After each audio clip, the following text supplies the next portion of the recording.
Hello, good afternoon. My name is Lewis Crofts, and welcome to the PubAffairs webinar on the DMA. So just rules of the road at the top. This is a public conference, so this is not under the Chatham House rule. So anything you hear is on the record, including what I say. This is an event about the Digital Markets Act, which you all know, and you will have all been reading about yesterday on the conclusion of the European Parliament's position on the vote. The title is Protecting the Consumer Interests, so we'll be looking into the state of the negotiations, which obviously is going to launch into trilogues at the beginning of next year, and seeing where what some of the effects might be of some of the amendments and the general position, taking the temperature on the talks. I won't do the disservice of talking through the DMA. Basically, it was proposed a year ago, and it's going to designate some very large websites as gatekeepers, and it's going to apply about 20 restrictions to them. They've been moving through different forms and different ways, different articles over the past year's worth of discussions, but we'll get onto that ourselves, and you can hear from the other people who will say much more sensible things about it than I will. So we are going to run the event in the following way. First up, we're going to hear from Gareth Shier, who's a principal in the Digital Markets and Competition Group at Oxera, the Economist, and he's going to give us an overview of a recent report he's authored on the DMA, and this focuses on the potential unintended consequences for consumers of some of the amendments in the IMCO Internal Market Committee report in the European Parliament. We'll then move on to a panel discussion with our other speakers. Unfortunately, to bring you yet more COVID news, Leah Zuber, who was going to speak on behalf of the European Commission, she's head of the DG Comp's team dealing with the DMA at the moment. She's been struck down and she won't be joining us today. So sorry for that, but also our thoughts go to her and her family as she's doubtless struggling through it. We will move on to hear from Annabelle Gawer. She's director of the Centre of Digital Economy at the University of Surrey. She's done a lot of work in this area, producing reports, which she'll tell you about. And then we're going to move to hear from Kayvan Hazemi-Jebelli, who will be known to many of you as well. He's competition counsel at the CCIA, the Computer and Communications Industry Association. It's got many members, but I think it's safe to assume that some of them will be designated as gatekeepers under the DMA. So after we've heard from them, we'll then start a panel discussion. I've got plenty of questions. I'm sure you have as well. If you do, please put them into the chat box. I will fish them out, delete the swear words, and put them to our speakers. So please do keep them coming, and I'll try and moderate them and point them towards the right people to get a good debate going. So without further ado, Gareth. Thanks, Lewis. Okay, let me share my screen. Hopefully you can see that. Yep, all looking good. So thanks very much for inviting me to speak with you guys on this panel. Like you said, we've been looking at some at the DMA with the CCIA, and we're currently working on a report looking at the amendments. But I actually wanted to start with a report that we did back in May time, when the DMA had, shortly after the DMA had been first announced by the Commission, looking at the original text and thinking about the proposals that were put there. We were struck by this, by these remarks made by Commissioner Breton in a blog post at that time, where Commissioner Breton, talking about the DMA, said that it's addressing a list of clearly egregious practices, and that there's no need to spend years analysing the effects of these each time. And in effect, we're kind of calling for a return to more of a form-based approach to the rules in this, with regard to these platforms, rather than the effects-based of competition enforcement. That led us to ask the question, which our previous report focused on, which is, are these practices so clearly egregious? Or is it the case that the market context and the business models that are applying these behaviours really matter, and that we need a little bit more of that case-by-case assessment? So while it's true that a lot of the obligations of the DMA are based on the context of specific antitrust cases, and you've seen some nice mappings of cases that have happened to the obligations that you see represented in Articles 5 and 6. I think you do have to think about the breadth of different platform business models that are out there and the types of markets that they are addressing. I mean, even within the large firms that might be expected to be caught by the DMA, there are different business models creating quite different incentives for those operators. As a ready example, take the mobile operating systems of Apple and Google. Both mobile operators both allow you to use your phone, but they've come at it from very different perspectives. Apple's a hardware-based, services-based monetization model with a focus on privacy, reliability. It's quite a closed system. Google's a very open system. It's given away for free to third parties. It's monetized through cross subsidies from the advertising that's generated around the other services that Android offers. These differences have quite an effect on how these platforms want to engage with the users and the third parties within their ecosystem. Secondly, if we think about the behaviors that are being targeted by the DMA that can be harmful, there's also great examples of where they can be beneficial to consumers depending upon the circumstances. And this is a core focus of our previous report. We think about three broad groups of behaviors: self-preferencing behaviors, time and bundling behaviors, and leveraging behaviors. And we think about how they can, whether there are these examples of where these can be beneficial. So take, for example, self-preferencing. On the one hand, it can mean a dual role operator gaining an advantage by promoting its own goods and services. On the other hand, it can mean a firm promoting security and reliability within its platform by vertically integrating complementary services. An example could be Apple Pay, which is giving me the choice to opt into a more closed system. And I must say, I'm one of those people who slightly prefers to use Apple Pay. My perception, irrespective of the technical reality, my perception is that is a more secure service that I would like to use. And similarly, bundling and tying, it can be positioned as firms requiring a user to take their own products or services that may create a risk of foreclosure. However, it could also mean firms adding innovative services to their core platform that brings me, the consumer, more convenience. And I would think of, say, Facebook Marketplace, adding on functionality to Facebook, a service I'm already using.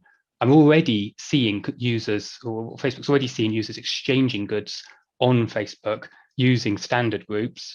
Standard groups become buy and sell groups become marketplace, enhancing that functionality for consumers by bundling a additional service. And finally, we thought about sort of the leveraging of data. And again, this is often framed as a data advantage that might help entrench position. But on the flip side of that, you've got firms using the resources at their disposal to offer a more personalized and tailored experience.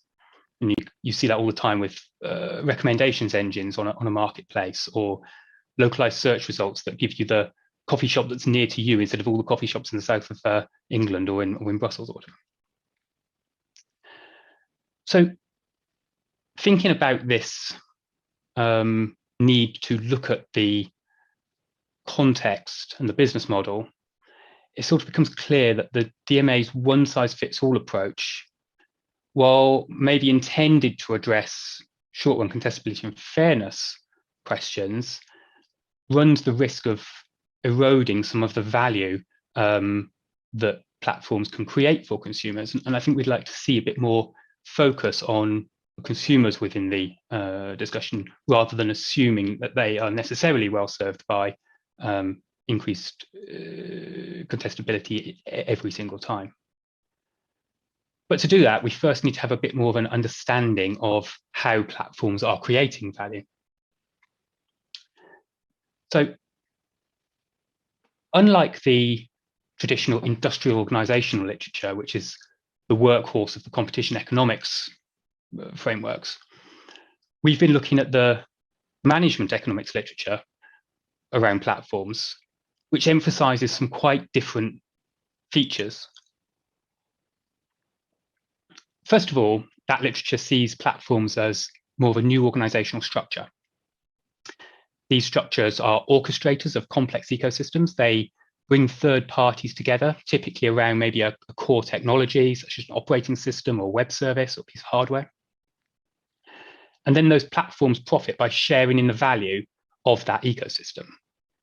And that's giving them a natural incentive to maximize their ecosystem value. And to do this, platforms play an important governance role, balancing the competing needs and interests of the different groups of users that are on their platform. For example, it might manage the degree of openness to third parties. That's to say, how much do I invite people to innovate on my platform versus how much do I close my platform and maintain more control over integrity and security. In some cases, it can mean managing the behaviors and the interactions of users. I want to make sure that those interactions are of a high quality and engaging for my consumers. And that needs what we might term a bouncer's right to keep bad actors or unsavory actors out of my ecosystem if necessary. And finally, we find these platforms manage the externality effects that can occur from these interactions. So that can be the knock-on effect of advertising within an ecosystem. For advertisers, obviously, that's creating an important funding source for maintaining the platform. But for users, it's perhaps degrading the experience if there's an excess of advertising. Finding that balance is really important. There's also a question of cross-subsidization here. How much do I charge different groups of users to make sure that we have the groups coming together, managing that multi-sidedness of the platform?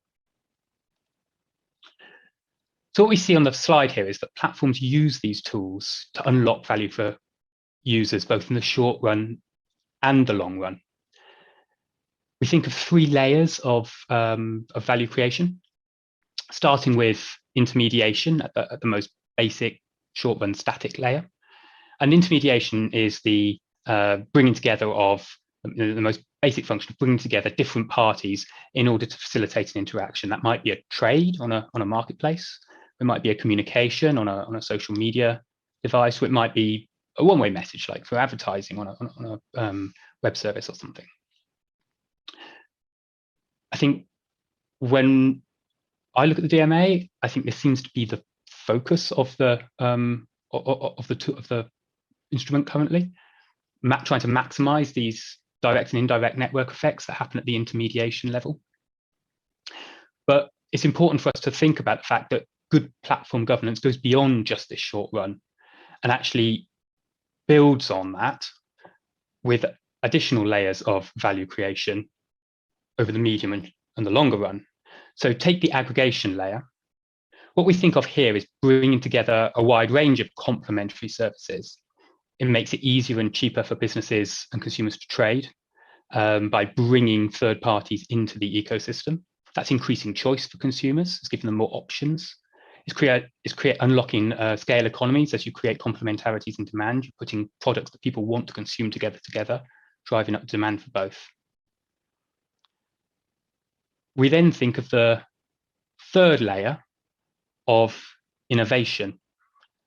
And platforms play an important long-run role promoting innovation, both on their platform, but also between platform ecosystems. On the platform, remember, platforms share in the value of the ecosystem they create. So they've got a natural incentive to foster innovation among complementers within their ecosystem.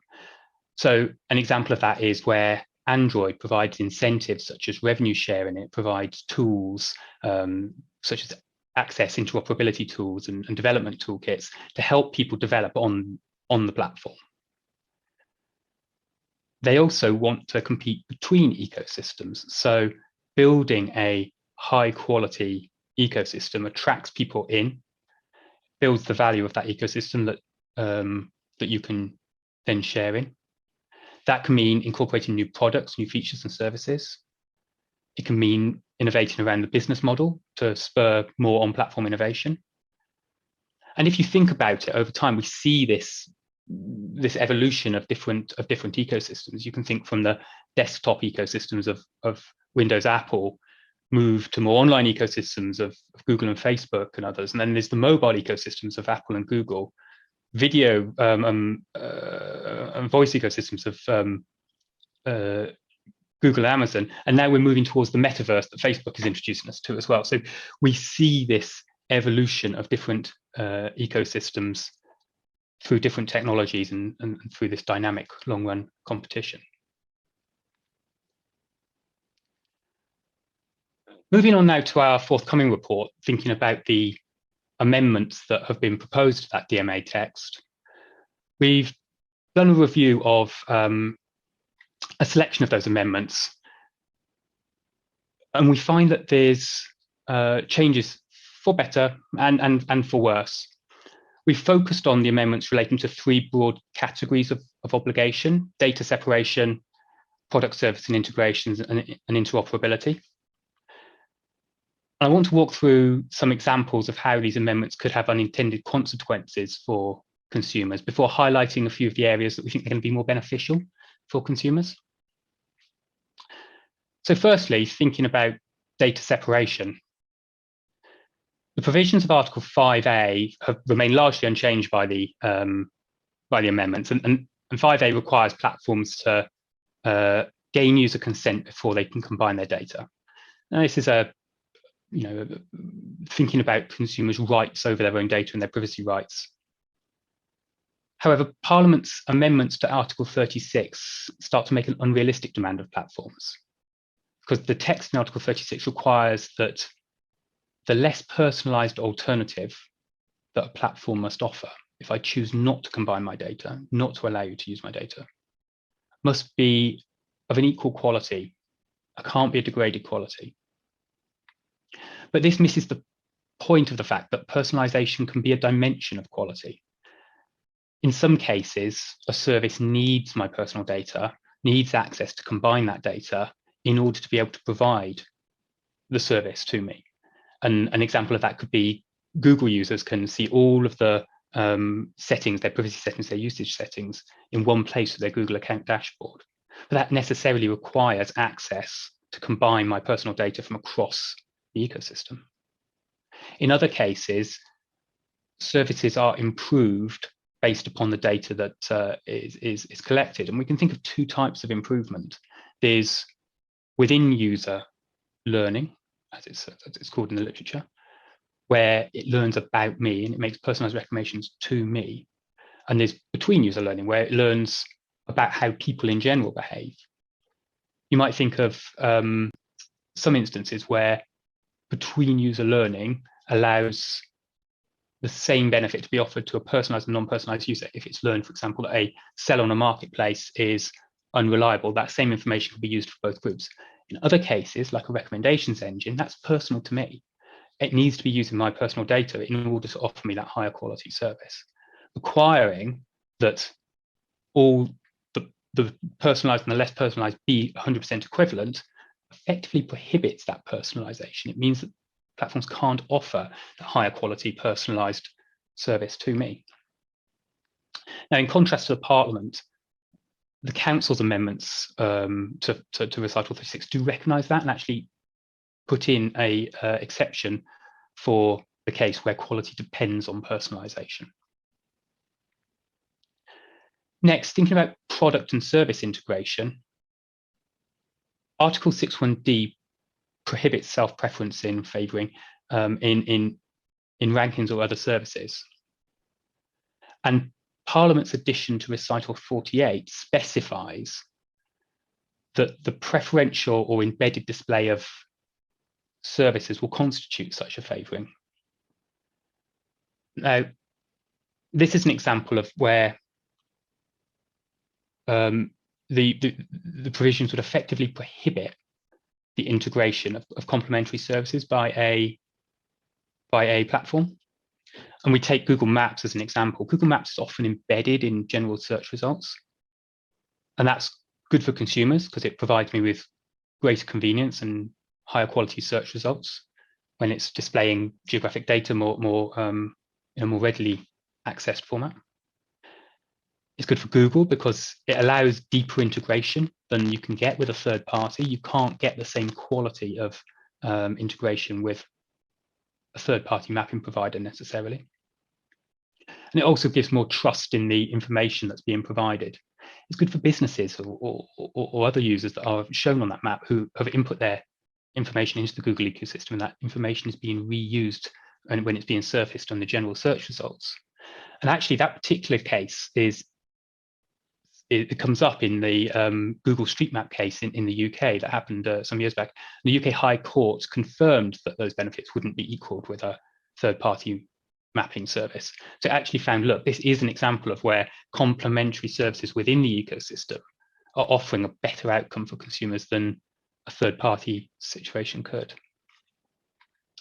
And finally then, on interoperability and interconnection, Parliament's new Article 223B specifies a wide definition for interoperability. It requires a deep integration that goes beyond just managed API access or software applications for conversion. And that's reducing the ability of platforms to manage the degree of access when offering interoperability. And this definition would apply to both Article 61C as amended by the Council and Article 61F. And these articles are the ones that are granting interoperability to app developers and to third-party service providers. We discussed earlier that managing openness is one of the tools that platforms use for good governance. And granting excessive openness can be problematic. An example that we draw on in our forthcoming report is around Apple's approach to mobile device management technologies. In particular, the use of those technologies in parental control apps. Around 2017, they started looking into this.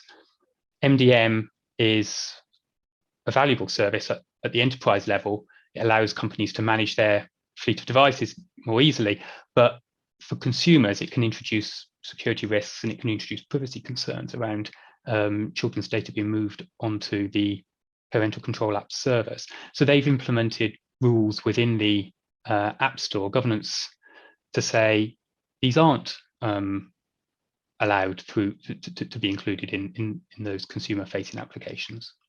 It's around protecting the integrity of the ecosystem and maintaining that focus on privacy that Apple has.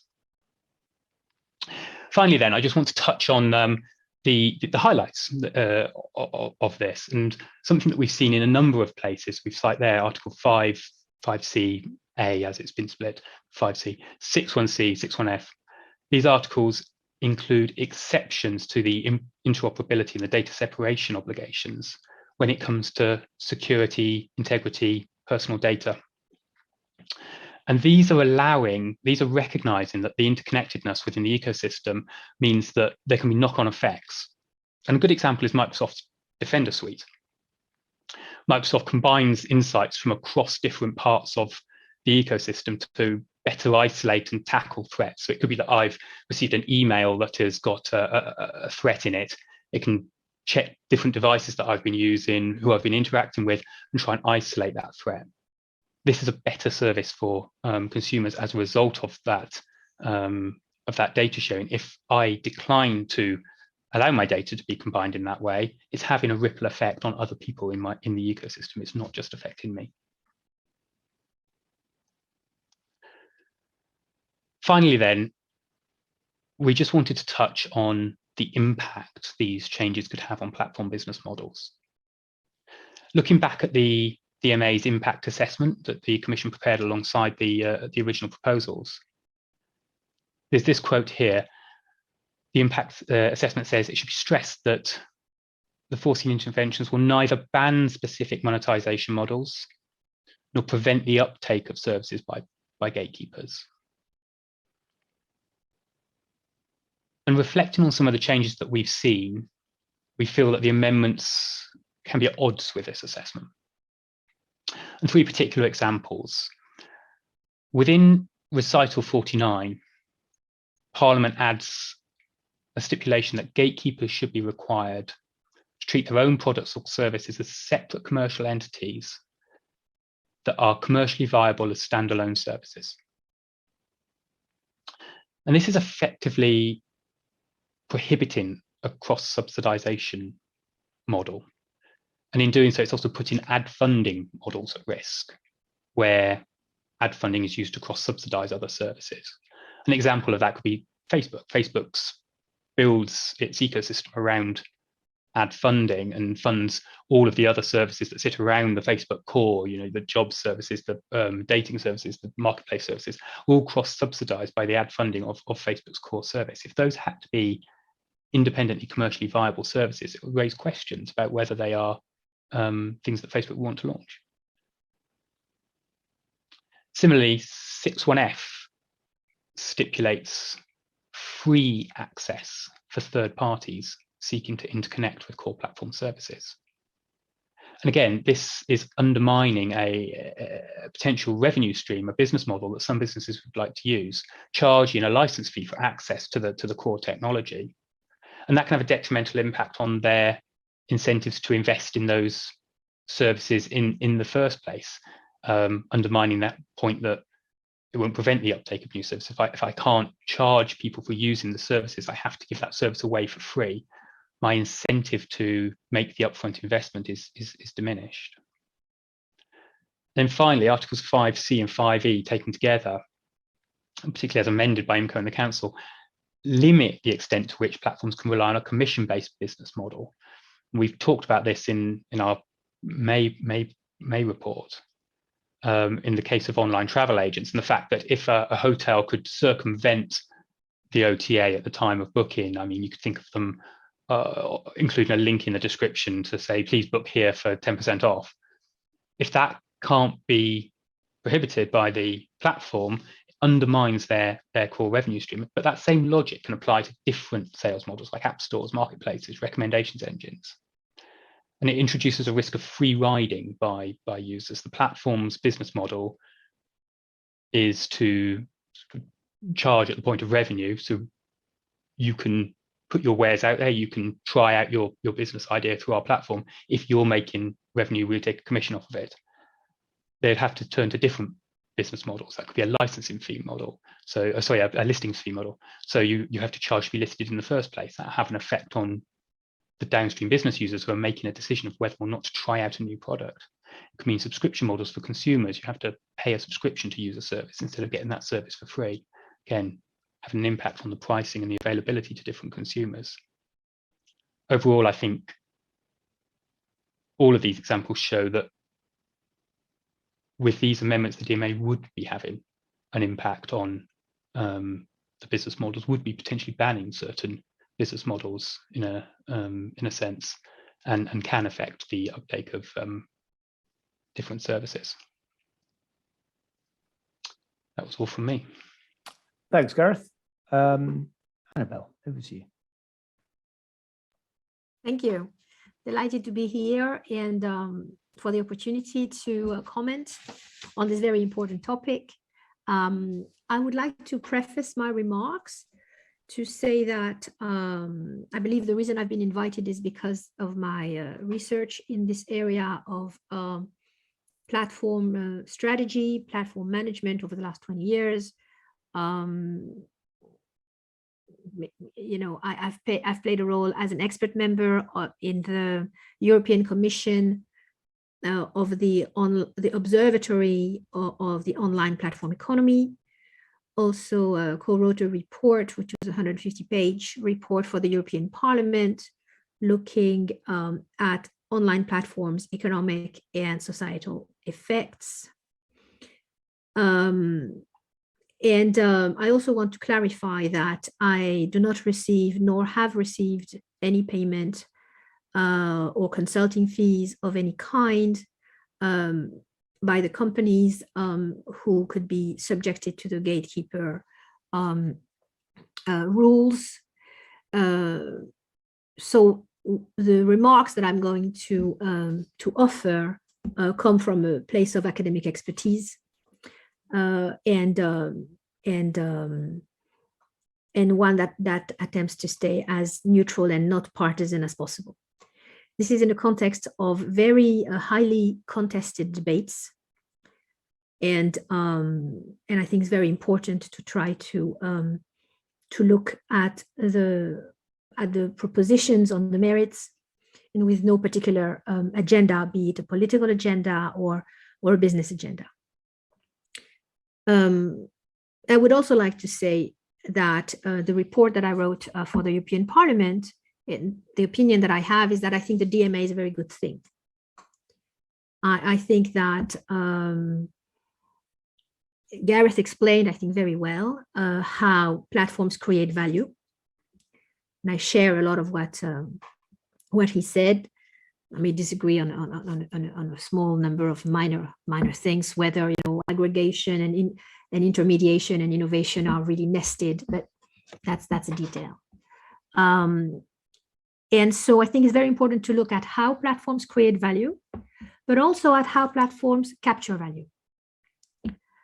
And I think that the sentiment behind the proposed regulation is justified and legitimate, and that acknowledges that the power of a small number of firms over thousands and thousands of other firms and over the economy in general has become extremely large, that a number of those platforms, the gatekeeper platform, the UK can call them platforms with strategic market status, yes, are creating value in a way that is evident and has been even more evident in times of COVID, where a lot of our activities have migrated online. And at the same time, as Gareth explained, the role that they have in terms of governing the ecosystem has become under a lot more scrutiny. And that is because there is a lot of dependency. We can call it platform dependency, both of individuals and businesses that have come to depend on the services offered by some of these big platforms to do commerce, to buy and to sell, to get their news, and be able to connect to some of the technologies that these platforms offer in order to access markets. And precisely because platforms create value by being central actors that facilitate connections within ecosystems, it is impossible to understand how platforms create value without understanding that the centrality of the platform within an ecosystem is par for the course.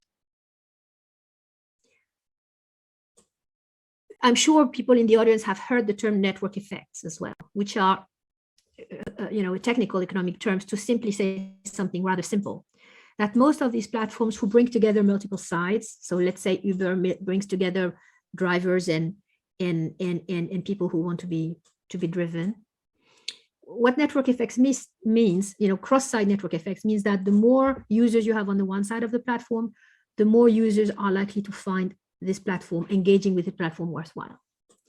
And some early work in this literature indicated that when you have very strong network effects, you could have a sort of natural monopolization that happens, a winner-take-all dynamics. Simply by virtue of the fact that the more users connect to a platform, the more valuable this platform becomes for new users. And therefore, there is a momentum and a dynamic that could, under certain conditions, lead to a monopoly outcome. More recent research has shown that this will only happen if it's costly or difficult for users to be able to engage or to connect to multiple competing platforms at once. So if you can have, as a user, Lyft as well as Uber on your phone, that brings a natural competition into the process. If, on the other hand, for behavioral reasons, for example, you are never going to go to Bing because you're quite satisfied with Google, you're going to get more this natural monopoly. The question will be, those of the platforms, and there will be just a very small number of them that will survive early competition, those who not only survive but reach positions of not only centrality but quasi-monopoly, not just on a particular vertical market, but on some key markets that are the foundation or the access to other markets. The question then becomes, how will this platform behave vis-a-vis the users and the businesses that are dependent upon this platform. And the reason I use the word dependent is because if you had competing platforms, or if you have competing platforms and competing ecosystem, then the governance of one particular platform, the rules that this platform is going to design and implement, rules as to who can join the platform, who can do what on the platform, and what kind of consequences, say deplatforming or others, could they mete out towards those who don't behave on the platform. If the users actually have a choice as to migrating to another platform, then the rules of governance of that first platform have less potentially bad consequences than if that platform, by virtue of those natural economic forces that I've described before, if that's the only choice. Okay. So that leads us to an objective, which I think is clear with the DMA, and it's also clear in the digital strategy that the UK Competition and Market Authority has put out, which is the objective of contestability of digital markets. And I think that's a very good objective to have, because if you indeed have a real possibility for newcomers to compete and possibly dislodge the platform, or compete and offer an offering that existing users could migrate towards without having to incur enormous switching cost, then obviously that puts in a different light the rules that are associated with platform governance. What's very interesting about platform governance is that some of those ecosystems that the biggest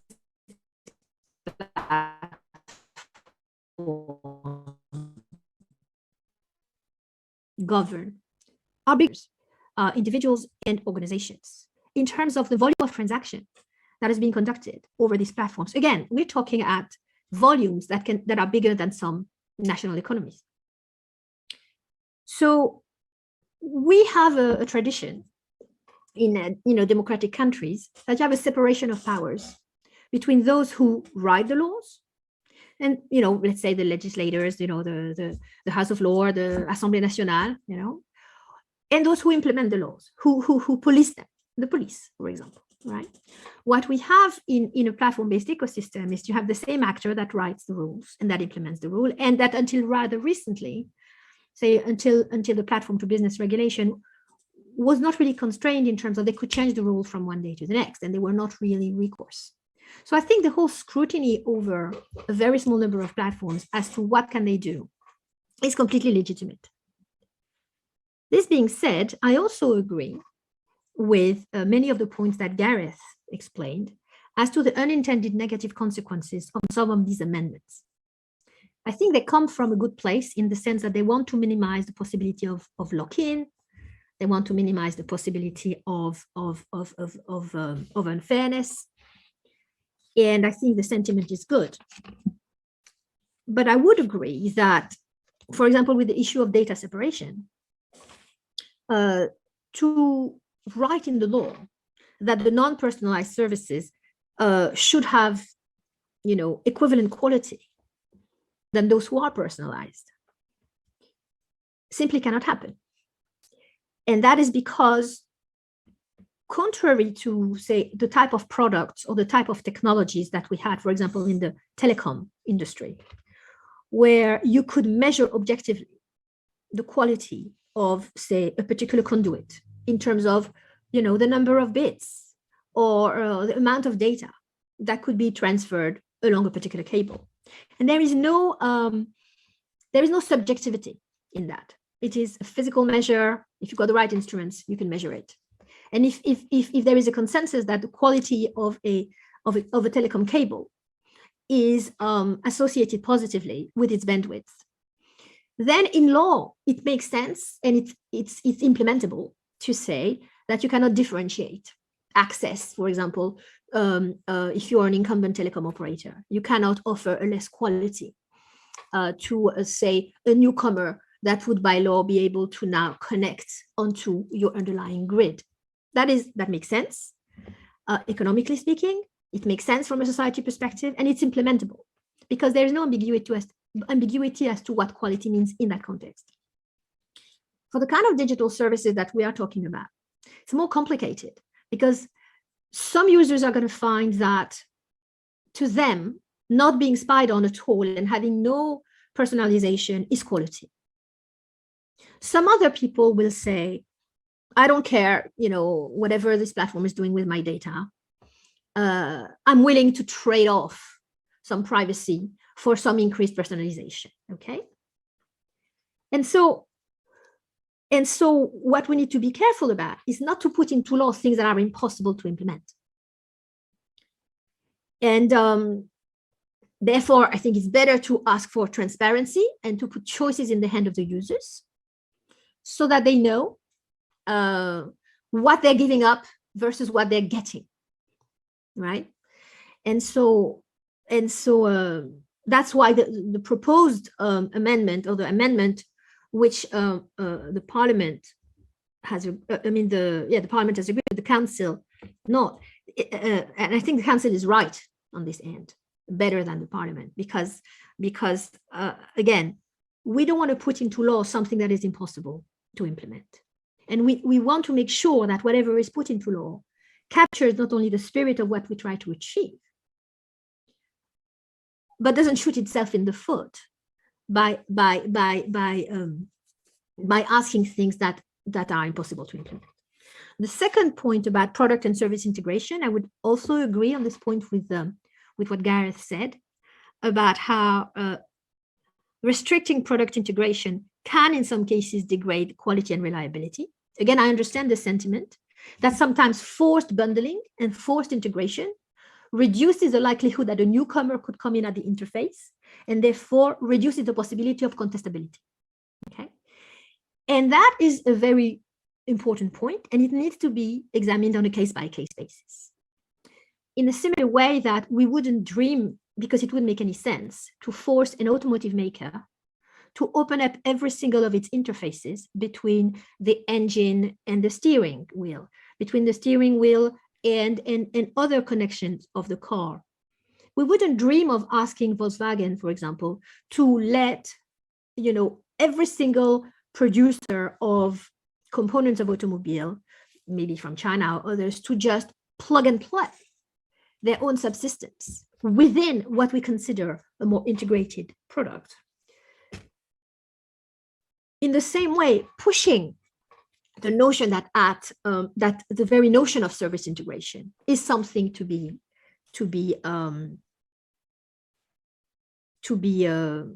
contested, I think is unrealistic. And I think if the objective is to favor contestability, I think there are ways to do that in some cases will look exactly what like this amendment says, but in others will not. And that's why in this case, again, I think it would be very important that the regulator looks on a case-by-case basis as to, in this particular sector, with this particular big platform, given their business model, how to facilitate more contestability in these markets, right? And what we have, I will go for another minute with interoperability, and then I will summarize my argument. With the interoperability, I also agree with what Gareth said, that excessive openness can put ecosystem security and integrity at risk. I agree with that. Where I will not completely agree with Gareth is when Gareth said, it is in the interest of the platforms to make all the members of the ecosystem happy. And they have a natural incentives to basically optimize the welfare of this ecosystem. I will say, in some cases, it might not be true, precisely because platforms and business models of platform often engage subsidy of one side versus another. It's a bit like, George Orwell saying about, everybody is equal, like an Animal Farm, but some people are more equal than others. So the customers who pay will necessarily be driving the incentives of the platform towards what they want more than the customers who don't. That may be moderated if the customers who don't have the possibility to migrate out. But again, in the cases where there is not a viable competition, I will say that even if in the long term, the platforms, absolutely, Gareth I would agree with him. In the long term, platforms' best interest is to make everybody happy. What we see is that we can have, CEOs and decision makers within platforms that are short-sighted and that could mistakenly, it's not even in their own interest, that could favor one side of the platform versus another. And just like not every company is being directed by managers and CEOs that do always take the best decisions for them, platforms aren't immune to that as well. So what we see now is because of some of these abuses that some platforms have been recognized for, we see that there is a deficit of trust that both in the civil society and in political circles and in policy circles, some of the big platforms are looked at with defiance. And I think some of the platforms are to be blamed for some of their behaviors and the way they've reacted to it. But what I worry about is that we go from one extreme to the next, and then we sort of throw away the baby with the bathwater, because I don't think that would be good for Europe or for its citizens, or for the UK, or for anyone really. So I think that I have a proposition, which is the following, which is that instead of applying the same rule, Lewis mentioned this sort of 20 rules in the DMA, instead of applying the same rules to every one of those gatekeeper platforms, I think it would make a lot more sense to do what the UK is going to do, which is to, first of all, there's not that many of those gatekeepers platforms. So we're not talking about an unmanageable problem, but to have customized code of conduct based on their business model with each of the gatekeeper platforms. I think this customized approach is exactly what the UK is doing. If the UK is doing, I'm not sure why Europe can't. It's got the benefit of targeting a remedy to what the problem is, as opposed to say to a patient, we're going to give you 15 medication because we think you got one of those diseases, and we're going to throw the whole pharmacy at you. In some cases, given the business model, some practices that a particular firm will do is indeed anti-competitive because of their business model. But that same practice, if it's undertaken by another firm, will not be anti-competitive. So it's a little bit lazy and a little bit dangerous to just want to apply the same rule to all these gatekeeper platforms. I understand perhaps the sentiment for why regulators would be worried to be dragged in lengthy negotiations. They would be a bit perhaps worried to be manipulated by some of the gatekeepers platform. That there may be a problem of resourcing there. Some of those gatekeeping platforms have enormous financial resources. And something that I do worry about is that when the DMA gets voted in, how can we make sure that there's enough people that are being employed by the European, Commission, Parliament, and others to make sure that the implementation gets done correctly in a timely fashion without making mistakes? I heard somewhere that there was a plan to have 60 officials to deal with this. I think 600 is more like what we need. Now, maybe the Europe doesn't feel they have the resources to do that. In other industries, some taxes are being levied as those companies that are being regulated, and that can be used. So just to summarize, I think that the DMA is a good thing. I think these amendments are not helpful. I think these amendments hopefully will get, in the negotiation, in the trilogue, there'll be some pushback on that. Hopefully we'll get, in that process to an outcome which is more similar to what the UK is doing, which offer a customized code of conduct that give the right medicine to the right disease, as opposed to throw the whole pharmacy on it. And hopefully there will be adequate resourcing from our regulatory institutions to be able to conduct those analyses on a case-by-case basis, so that the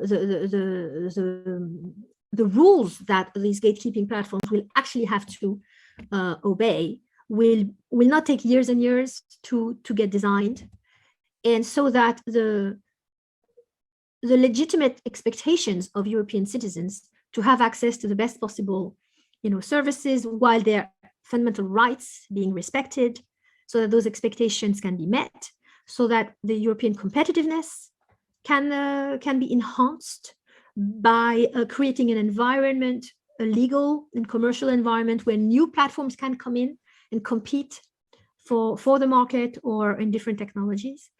And I think everybody would be better off if the DMA was tweaked in that way, and I think it's still possible to do so. And I think I've covered most of the points I wanted to say. So Thanks in the very interest much. of time, I'll just stop here.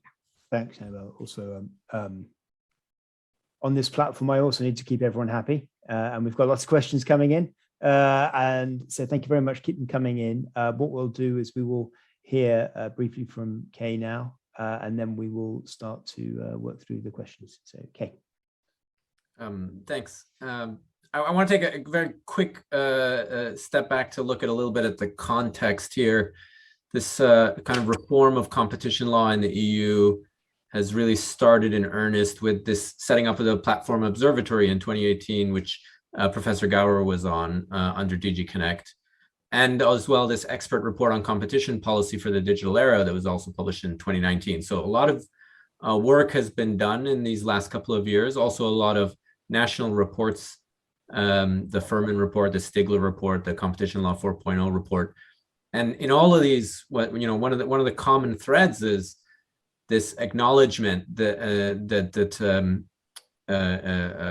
Gareth mentioned, that this conduct is not always harmful necessarily. It's part of how platforms create value, and there are costs to prohibiting it ex ante.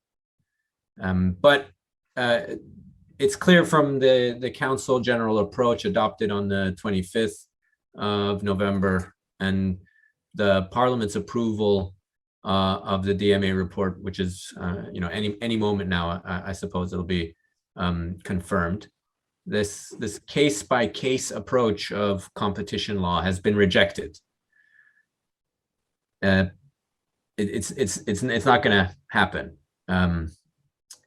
Political decision has been made to accept the economic costs in order to have a more administrable process for government intervention, less checks and balances, less opportunities for gatekeepers or defendants to prove anything opposite, provide defenses or objective justifications or efficiencies. And I think industry just has to accept that going forward. Government will be much more involved in product design decisions ex ante. And going forward, platforms will increasingly need to get permission from enforcers before making any changes to platform services. We're already seeing this in competition enforcement, and I think it'll just be more pervasive under ex ante regulation, as any regulated industry is well aware. Some companies are farther along in accepting this than others, but it can be difficult to accept. It's a big change from ex post competition law, and it's a new way of doing business in Europe in the digital economy. On the other hand, it also means it's a big responsibility for the Commission. The political rhetoric around the DMA is very inspiring. Talk about it increasing innovation and boosting SMEs. I kind of thought the last 2 years have shown that the digital space is already pretty innovative, and SMEs are the main beneficiaries of platform business models. So how much better can it get? That's a question for all of us, and especially the policymakers in the audience, and how they can assure that we get those outcomes in a DMA that works and avoid some of the unintended consequences.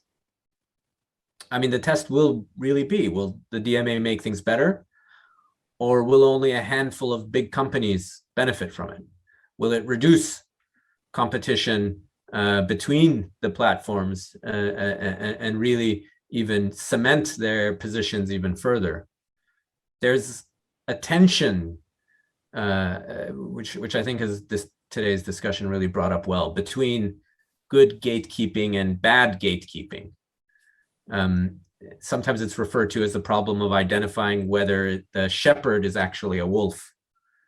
And it's not always clear cut. And that's kind of why there needs to be some flexibility in the rules. It's easy for a big platform like Epic, which has a successful app store on Windows, to say that its payment system should be trusted as much as Apple's payment system.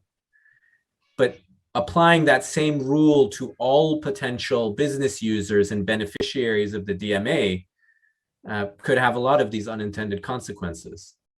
When was the last time you went to a random website which you didn't know before? Did you hesitate to put in your credit card details to make a purchase? Or did you prefer to make your purchase instead from a platform you knew and trusted?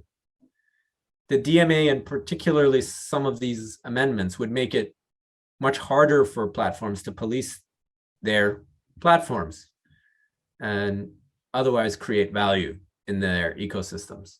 They take away a lot of these values of aggregation and gatekeeping and turn them into intermediaries, infrastructure, common carriers.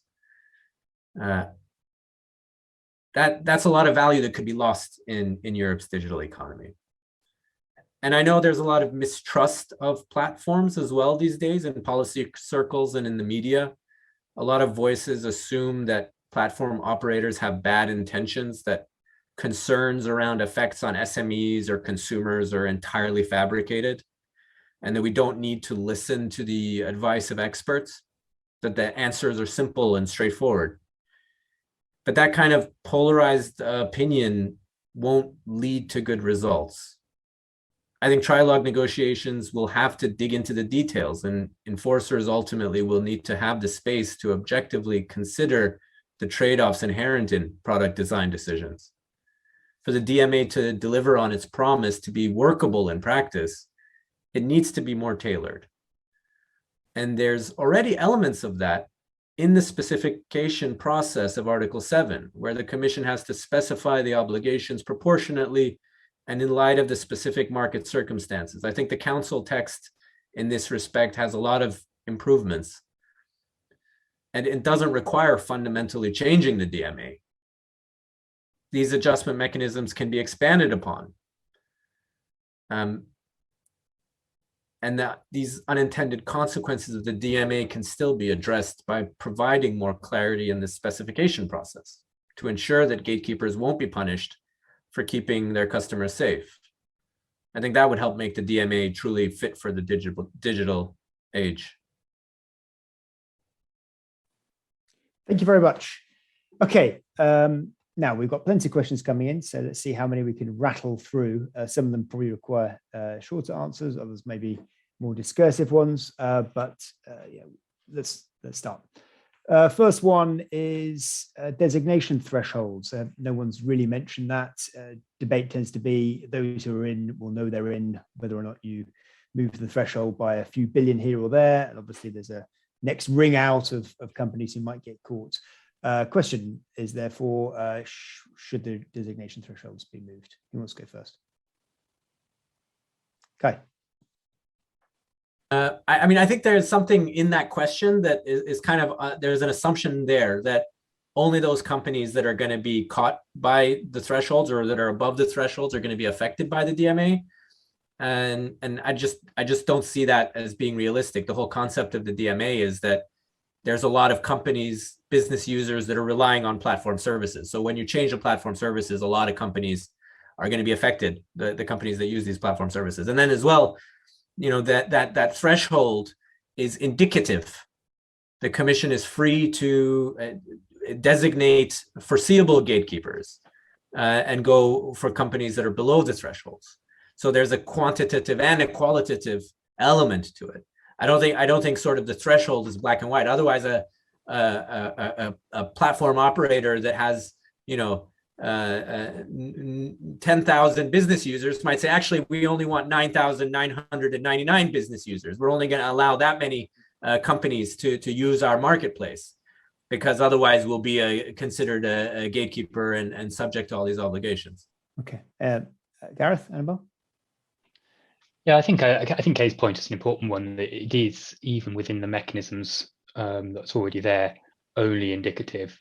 Not only can the Commission designate somebody who's below the threshold, they can choose not to designate somebody who's above the threshold if they deem that the reasoned submissions are appropriate. I think one thing that I would flag around the threshold approach is that it somewhat ignores the fact that some companies might have power over specific people in a specific setting, but it's not more general. So having this very rigid threshold-based approach could be problematic if you want to protect those consumers. I think there's also something to remember that some of the obligations now, mostly these are sitting in the DSA, the Digital Services Act. Some obligations should belong to everyone, not just large players. And there are articles within the DMA, like some of the data protection articles, that frankly either should be applicable broadly, or I see no reason why that is only applicable to very large firms. Okay, size not so important. Annabelle, do you agree? You're on mute. You're on mute. I knew someone would be throughout this call. It was going to be me. Happy to oblige. Yeah, I mean, the question of the threshold is an important one. When we say threshold, we assume that we know the dimension on which, there is a below and there is an above. Is it, the turnover? Is it the profitability? Is it the number of users? Is it the number of complementary markets that are associated with the underlying core services? Some of it is ambiguous. I think some of that ambiguity is bad. I think some of that ambiguity is nevertheless unavoidable.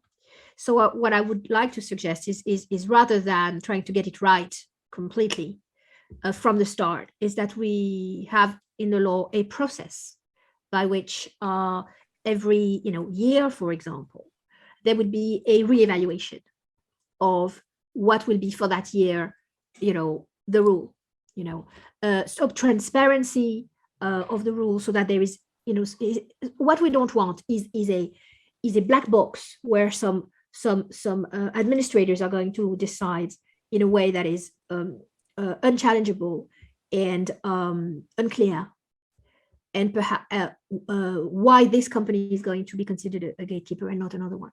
So I think what is being asked of the platform should be also asked of the regulator, which is transparency, a method of recourse, and perhaps because it's our very dynamic market, an agreement on the process that would say every year or every, it can't be too short, it can't be every 6 months, it can't be every 5 years, something a bit in between, where there would be a revisiting of what this means to be considered a gatekeeper, and that the rule would be applied in a fair manner. So that would be my remark. Thank you. Next question. This is a little bit more specific. How will specific sectors such as operating systems and cloud services be impacted by the new reforms and potential over-regulation? So will the DMA over-regulate sectors such as operating systems and cloud services? I mean, Gareth, you dealt with operating systems in your opening speech. Cloud systems, I'm not sure if cloud systems are in, but or in whose version they're in. Anyone like to take that? Gareth? I'm happy to start. I think the overarching comment I would make is that the one-size-fits-all approach means, yes, I think there probably are examples that we can draw of where there will be over-regulation on a specific sector because it's not the, let's call it, the intended target of a particular obligation. And I'm afraid it's neither an OS nor a cloud service, but the example we drew out about OTAs, online travel agents, is an example of where a obligation that was designed with something in mind. In that particular case, I think it was in-app purchases that it has in mind, is having a detrimental effect in another area. So for an online travel agent, you need to be able to charge the people who are using your platform when you put them in touch with someone. That's the commission-based model, and you're putting their business model at risk if you don't allow that. I'm sure, I don't know, with my co-panelists have got examples where that might crop up with an OS or a cloud provider in particular. Thanks. Any views on sectors which will get impacted unexpectedly? Well, perhaps the sectors aren't going to be regulated, companies are, right? So companies are going to be regulated, and they're going to be regulated if only some of their activities meet a certain threshold or certain characteristics. Okay. Now it is true that if we think about cloud computing, and that they do have some infrastructural qualities. So I heard Kay's point that the concern that we don't want to go towards too much a model of regulating platforms like as if they were utilities, and I understand the concern of that. On the other hand, the biggest platforms do offer a kind of infrastructure, privately regulated infrastructure. And cloud computing is certainly that. So what do we mean here by infrastructure? Is a service that a very large number of people and organizations depend upon. That's the sense in which I use that word. I don't use it in any other way, right? So the question was, is there a risk that this particular sector may be over-regulated?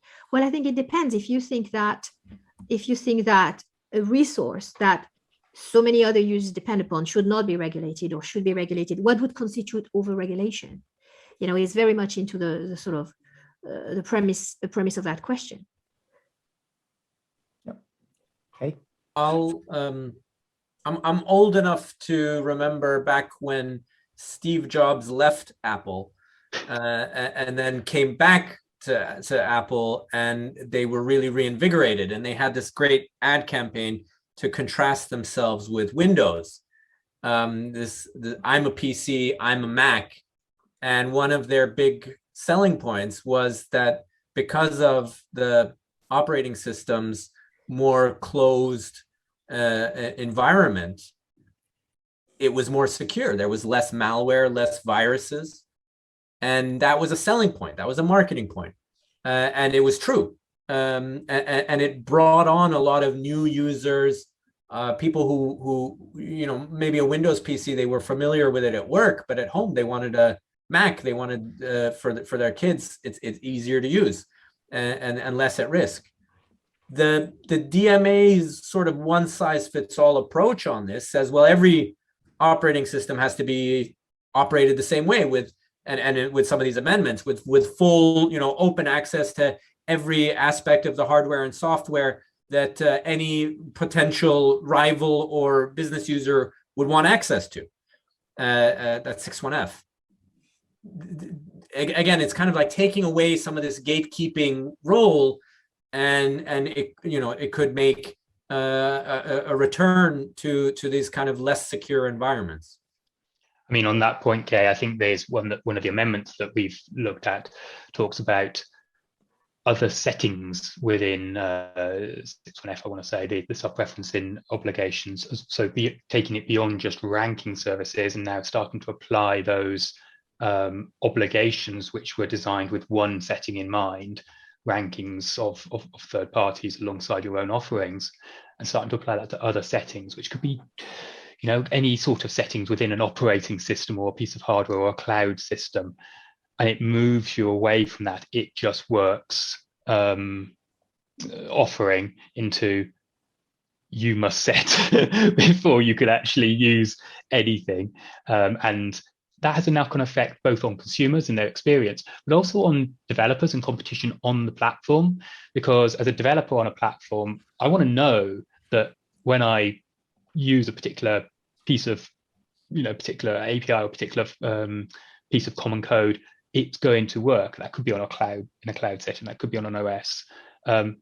Without those settings being in place, I can't have that guarantee. I have to trust that the user has set things up properly.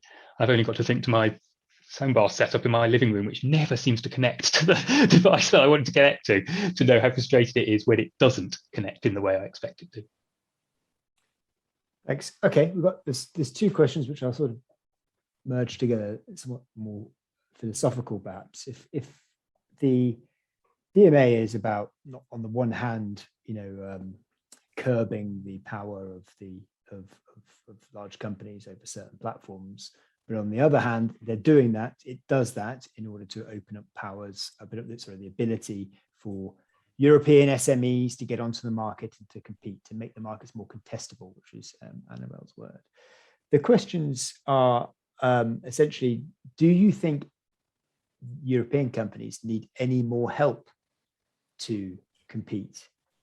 I think, the DMA will do this, will open the door, but what other measures are needed in order to help European companies sort of step through that door and actually compete? The answer could be no, nothing. This is it. This is it. This is a pretty big piece of legislation, and there you go. We've opened the door. It's up to you to walk through it. That's the question. Is that should there be any additional measures either within the DMA or elsewhere in the legislative toolbox to help competition? Who wants to go first?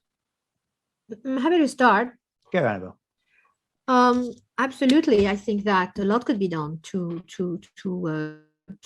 increase, entrepreneurship and innovation and likelihood of succeeding for SMEs and for European companies in general. The first one has to do with really delivering a unified digital single market and to lower the administrative complexities resulting from different local rules. And I think some progress has been made, but we're not there yet. That's the first thing. And I think regulators have done some good work, and there needs to continue. The other one is having to do with access to capital, access to capital, facilitating with measures having to do with taxation, for example.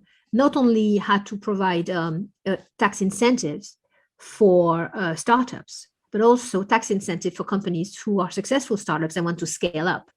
And I know several entrepreneurs who say that they don't want to grow too much, because if they grow beyond a certain threshold, here we go again, the notion of threshold, they're going to lose some of the subsidies. So that is an easy win, right? That is an easy thing that regulators can do to make sure that the tax aid and the financial incentives are there, not just to start a company, but to scale it. And the third point I think is very important, has to do with education. I think that a lot of the European companies and European citizens and European engineers and European entrepreneurs don't have yet an adequate and appropriate understanding of the opportunities open in the digital economy to create value. It's all very opaque. It all looks very techy. It looks very remote.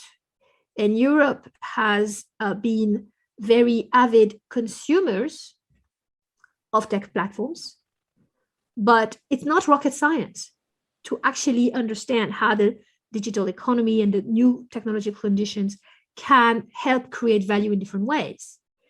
And doesn't mean everybody has to learn to code, doesn't mean everybody has to transform themselves into a software programmer.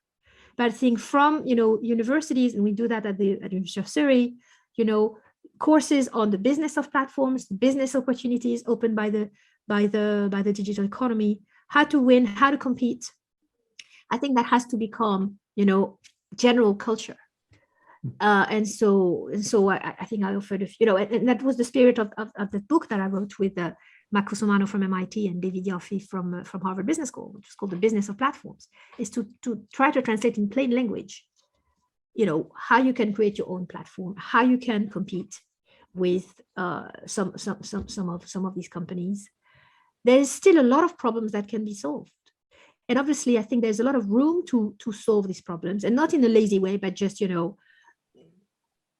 treating all your workforce as if they were, independent workers and saving on cost having to do with social guarantees and social securities, not just by transforming your workers into slaves, but by really tapping into the possibility of value creation and competing intelligently with existing platforms and existing companies. Because as big and powerful as these companies are, they have some blind angles, and they have some limitation in the way they create value, which is associated with their business model. And so there's a lot more that can be done, and I think the regulators can have a role in that. Thank you.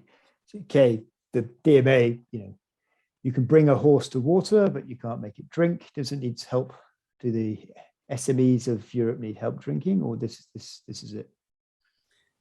I mean, I agree with everything Professor Gawer said. I think there's, in addition, access to capital sort of rewards for entrepreneurship, and talent, attracting talent and promoting talent. But what the first thing that Professor Gawer mentioned on the digital single market, that's one of the objectives of the DMA. It's to deepen the single market and make sure that there's a harmonized approach to the regulation. A lot of SMEs, if you look at the study into e-commerce that the Commission did not so long ago, found that a lot of these smaller businesses were using platforms, leveraging them as a sort of a single source gateway to the whole European market, to and all of its customers. And that kind of handling payment services, tax, single place to do complaints handling across all of Europe, logistics, marketing, all this stuff that is able to be done in a one-stop shop way on a digital platform.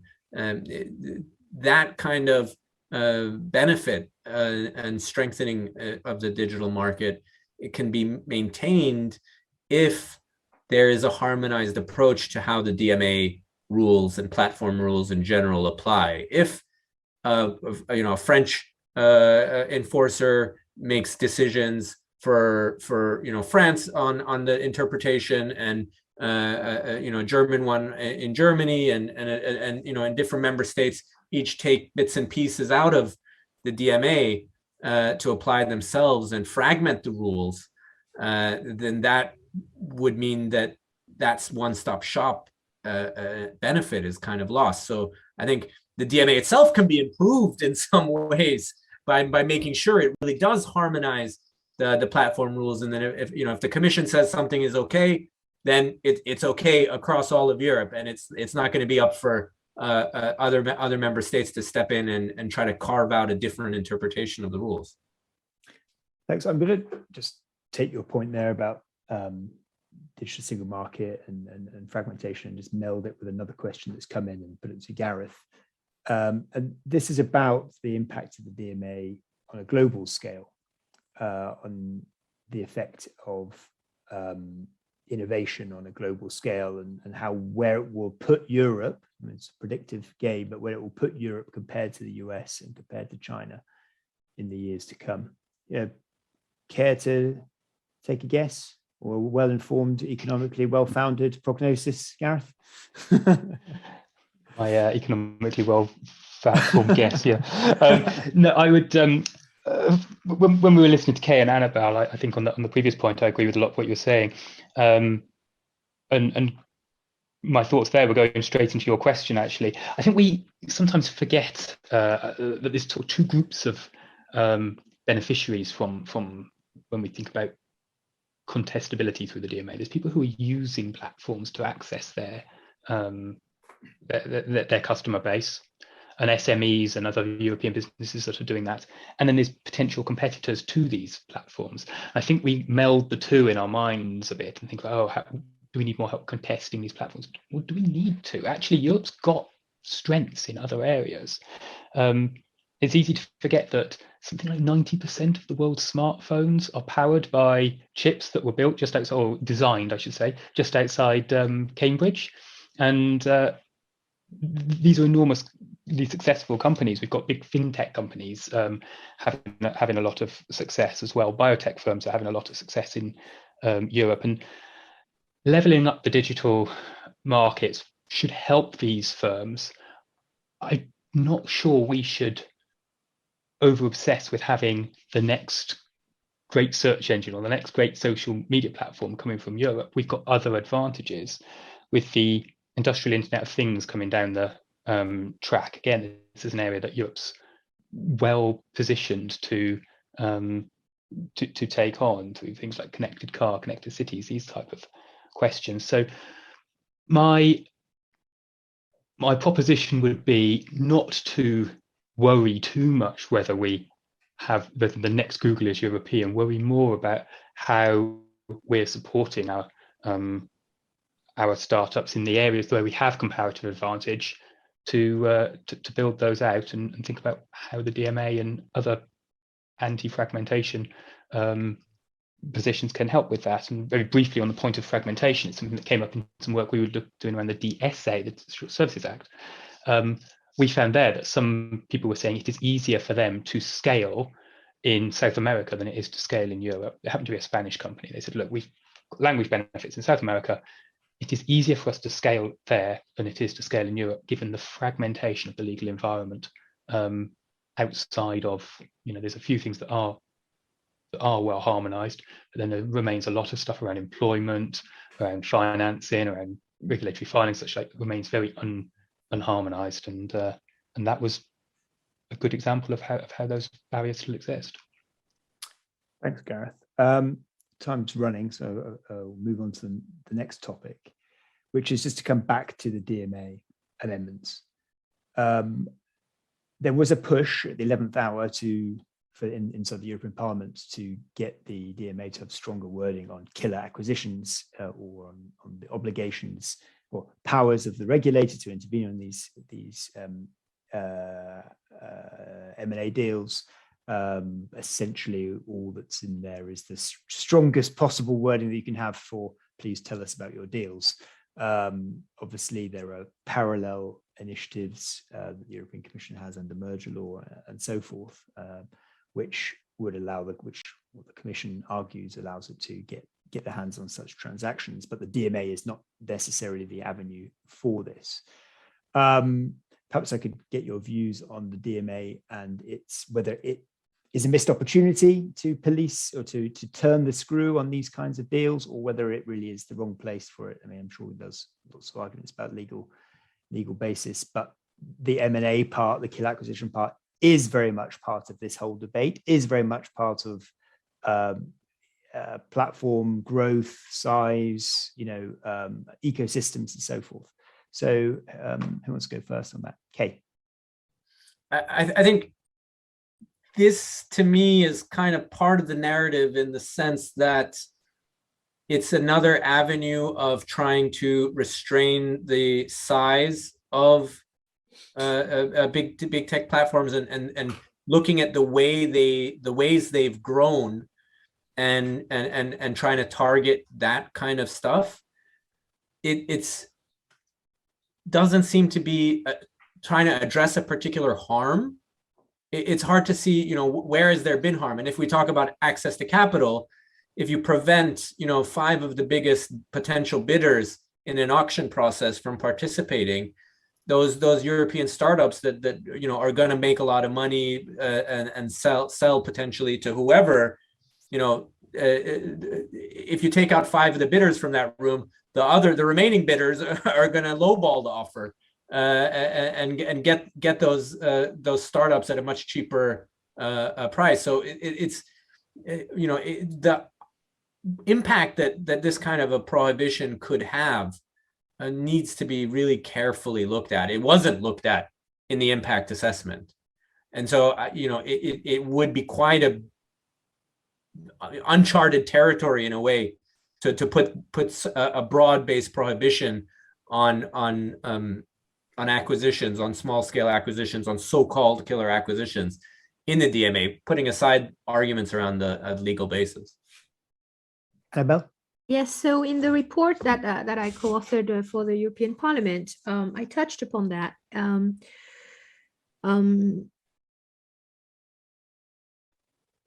The concern has been, right, that over the almost 500 acquisitions that some of the biggest platforms, Amazon, Facebook, Google, and Apple, have done over the last 10 years, the concern has been that some of them were motivated and or had the effect of snuffing potential rivals, right? That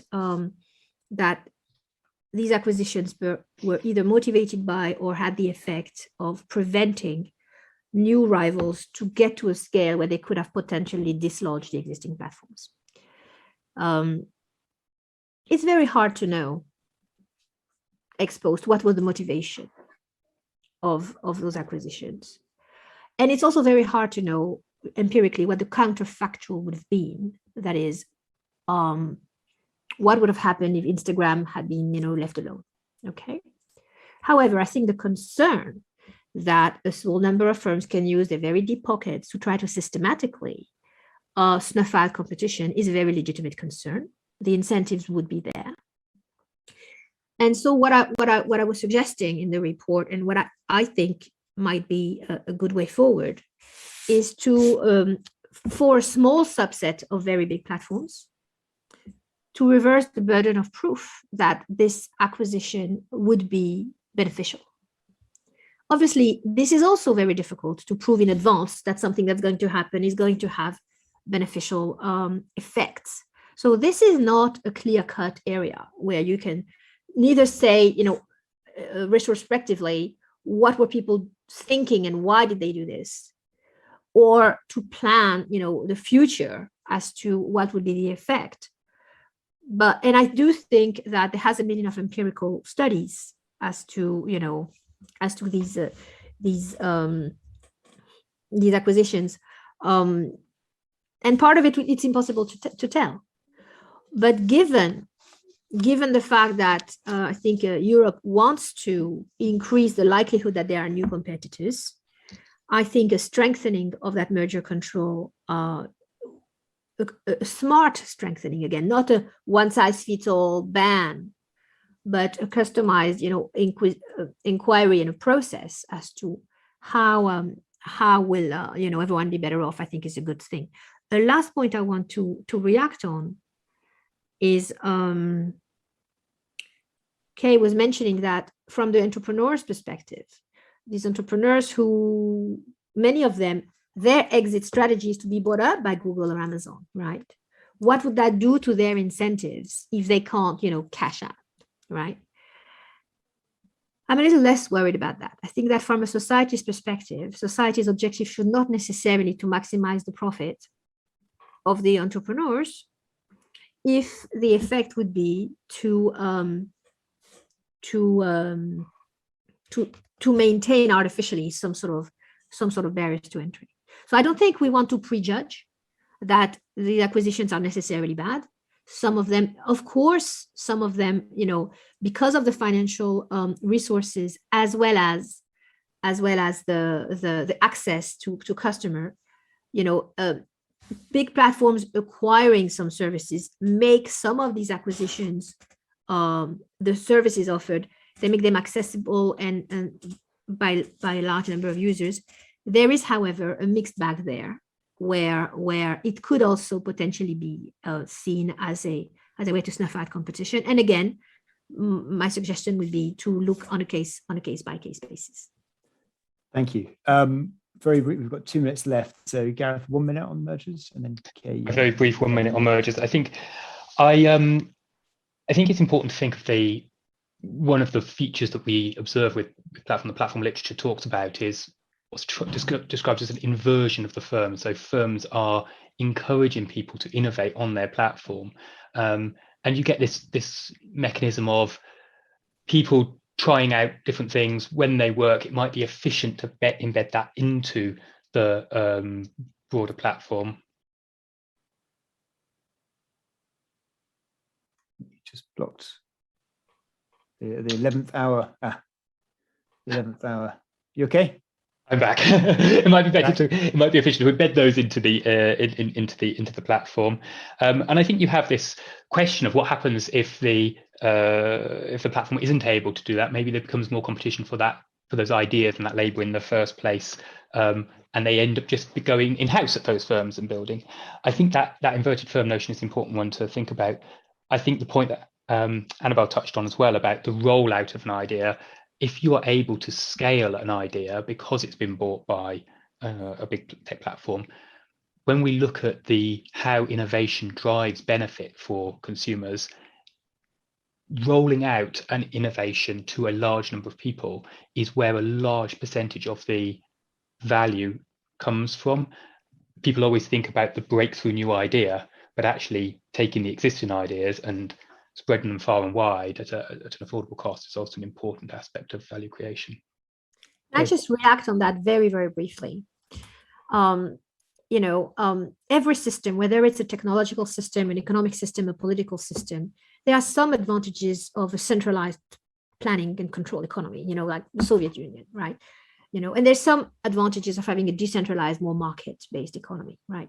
The argument of efficiency, if centralized, is a good one. And in many ways, China, it's not a democratic country, but they were very efficient at handling COVID, right? You would go to jail if you would step into the street, right?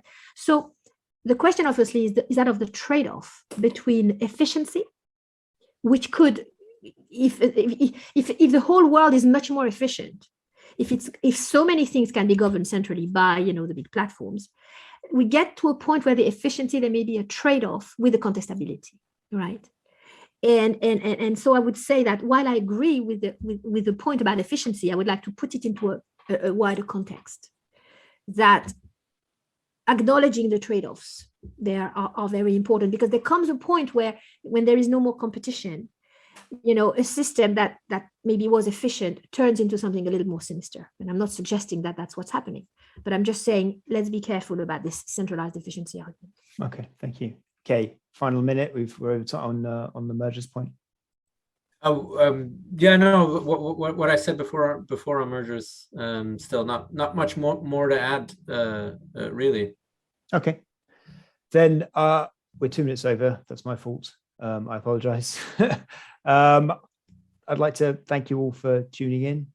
Thank you to the participants for being so eloquent and fluid in their points. I think we've all learned a lot, and all bomb ahead to the trilogues next month. We'll see all those carefully crafted positions torn up and thrown subject to some ugly political compromises, but that's how legislation is made.